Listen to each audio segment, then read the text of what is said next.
আসসালামু আলাইকুম রহমাতুল্লাহি ওয়া বারাকাতুহু।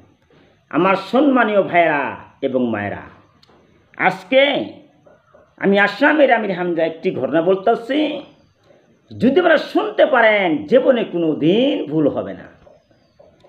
সেটা হইতেছে দান খয়রাত।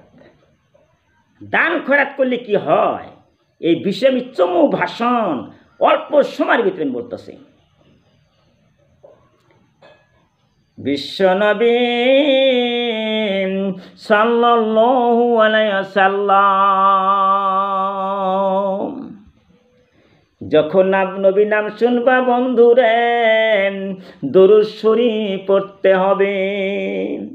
আমার সোনার নবী সোনার মদিনায় শুইয়া শুইয়া কাঁদতেছেন, ইয়া উম্মতি ইয়া উম্মতি, আল্লাহ তুমি আমার উম্মত গণকে জাহান্নামের আগুন থেকে রক্ষা করো। আমার বন্ধুরে, আমার মায়েরা, আমি আসামের আমির হামজা বাংলা ভাষায় সুন্দর একটা কথা বলতেছি। আবু বকর সিদ্দিক রাদিয়াল্লাহু তাআলা আনহু নবীর সঙ্গে সঙ্গে থাকতো। তবুকের যুদ্ধের ময়দানে আমার নবী বলতেছেন, আবু বকর ওমর রে, তোরা কোথায় আছেন? তোরা কিছু কিছু চাঁদা দে, কিছু কিছু দান খয়রাত করো, কে বেশি বেশি দান করতে পারে? আমার বন্ধুরে, আমার মায়েরা, তোমরা কেন হাবিজি মাদ্রাসা দান করবা না? কেন কেন খারিজি মাদ্রাসা দান করবা না? কেন মসজিদ মাদ্রাসা মেরামতি করবা না? কেন ফকির মিসকিন কাঙ্গালকে ধমক দাও? কেন তাদেরকে দান দক্ষিণা করো না?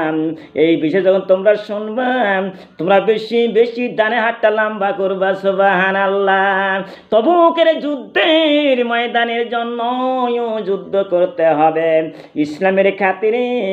আমার নবী বলতেছে, আবু বকর তোরে একটা কথা বলি, আবু বকর সিদ্দিক আরে সোনার উপর টাকা পয়সা, সমস্ত টাকা পয়সা সোনা রূপা আমার নবীর সম্মুখে আইসা হাজির করে দিলাম, আরে সমস্ত দান করে দিলাম আল্লাহরে খুশি করার জন্য। আমার নবী দুইটা চোখের পানি ছাড়ছে। আবু বকর রে, তুমি সমস্ত টাকা পয়সা রে আবু বকর তুমি নিয়ে আসলাম। তোমার বাড়িতে ছেলে মেয়ে আছে, স্ত্রী আছে, বিবি আছে গম, তাদের জন্য কি তুমি কি রেখে এসেছো ঘরের মধ্যে? আবু বকর কান্দাছে, হুজুর গো, ঘরের মধ্যে আমি কিছুই রাখতে পাই না গো হুজুর। টাকা পয়সা সোনার উপর যত ছিল গো নবী, আমি সব আল্লাহরে খুশি করার জন্য আপনার সম্মুখে আমি হাজির করে দিলাম। সুবহানাল্লাহ।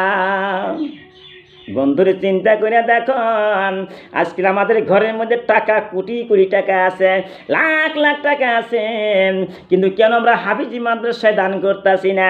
কেন মসজিদ মেরামতি করতেছি না? কত কি করতেছি রে?